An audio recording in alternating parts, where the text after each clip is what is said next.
Bismillahirrahmanirrahim. Assalamualaikum warahmatullahi wabarakatuh. Anak-anakku yang saya cintai dan saya banggakan, alhamdulillah hari ini kita dapat bertemu kembali dengan pembahasan yang berbeda tentunya. Kalau minggu kemarin kita membahas Pancasila sebagai dasar negara dan kedudukan Pancasila sebagai pandangan hidup bangsa. Nah, kali ini kita membahas Pancasila sebagai atau merupakan sumber segala sumber hukum. Anakku ya, mudah-mudahan tugas minggu kemarin sudah selesai sehingga tidak terjadi penumpukan tugas.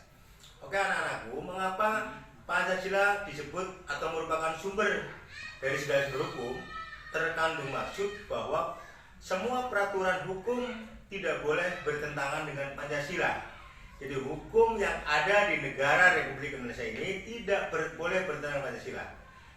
Ya, bahkan harus bersumber kepada Pancasila. Oke, kita lanjut, anakku.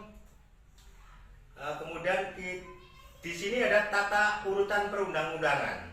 Ya, yang pertama yang pertama adalah Undang-Undang Dasar 1945 atau UUD 1945. Yang kedua adalah Ketetapan MPR atau TAP MPR. Yang ketiga, undang-undang atau peraturan pemerintah pengganti undang-undang atau undang-undang garis miring Perpu. Yang keempat, peraturan pemerintah atau PP. Yang kelima, Perpres atau peraturan presiden. Yang keenam, peraturan daerah atau perda provinsi. Yang ketujuh, peraturan daerah atau perda kabupaten kota. Anak-anakku harus diketahui bahwa undang-undang atau peraturan di bawahnya ini tidak boleh bertentangan dengan peraturan yang di atasnya. Misalnya peraturan daerah kabupaten itu tidak boleh bertentangan dengan perda provinsi dan seterusnya. Peraturan provinsi tidak boleh bertentangan dengan peraturan presiden dan seterusnya. Ya, sehingga intinya adalah peraturan yang di bawahnya tidak boleh bertentangan dengan yang di atas. Lanjut. Yang berikutnya adalah bahwa Pancasila menjadi cita hukum yang mendasari setiap hukum di Indonesia. Setiap hukum yang lahir di Indonesia harus berdasarkan Pancasila. Tidak boleh hukum yang ada di negeri ini yang bertentangan dengan Pancasila, itu tidak boleh. Harus bersumber daripada Pancasila. Berikutnya, bahwa hukum-hukum di Indonesia juga harus ditujukan untuk mencapai tujuan negara dalam pembukaan UUD 1945. Apa tujuan negara yang ada dalam Undang-Undang Dasar atau dalam pembukaan Undang-Undang Dasar? Yang pertama adalah melindungi segenap bangsa dan seluruh tumpah darah Indonesia. Jadi undang-undang itu dibuat dalam rangka melindungi rakyatnya, melindungi bangsanya. Ya, yang kedua mencerdaskan kehidupan bangsa. Jadi undang-undang itu dibuat juga dalam rangka untuk mencerdaskan kehidupan bangsa. Kemudian memajukan kesejahteraan umum. Yang berikutnya ikut melaksanakan ketertiban dunia. Lanjut, bahwa Pancasila sebagai kaidah penuntun hukum. Yang pertama, hukum haruslah bertujuan membangun dan menjamin integrasi negara dan bangsa. Yang kedua, hukum harus ditujukan untuk membangun keadilan sosial bagi seluruh rakyat Indonesia. Yang ketiga, hukum haruslah didasarkan pada toleransi yang berkeadaban. Yang berikutnya, hukum harus non diskriminasi. Ya, perlu saya jelaskan satu-satu anak-anakku.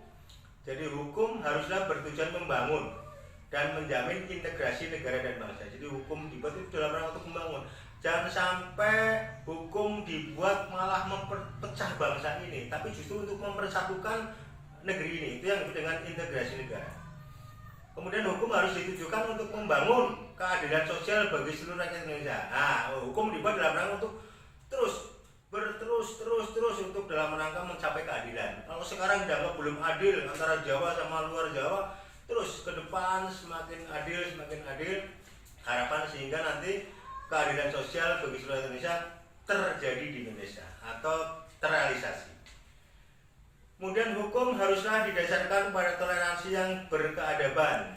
di sini ada toleransi, harus ada timbang balik atau ada rasa saling menghargai, ya. Ini hukum dalam rangka dibuat juga ke sana. Yang terakhir, hukum harus non diskriminasi. Jangan sampai ada hukum yang berlaku untuk rakyat kecil saja, seperti peso. Peso kan yang tajam di bawah, jadi khusus untuk rakyat kecil tajam hukum. Tapi kalau ke bawah ke atas tumpul, itu namanya hukum hukum yang diskriminasi. Tapi hukum yang ada di Indonesia ini harus non diskriminasi, tidak ada perbedaan antara si kaya dan si miskin, antara pejabat dan rakyat, ya. Baiklah anak-anakku, untuk tugas hari ini bisa dikumpulkan minggu depan.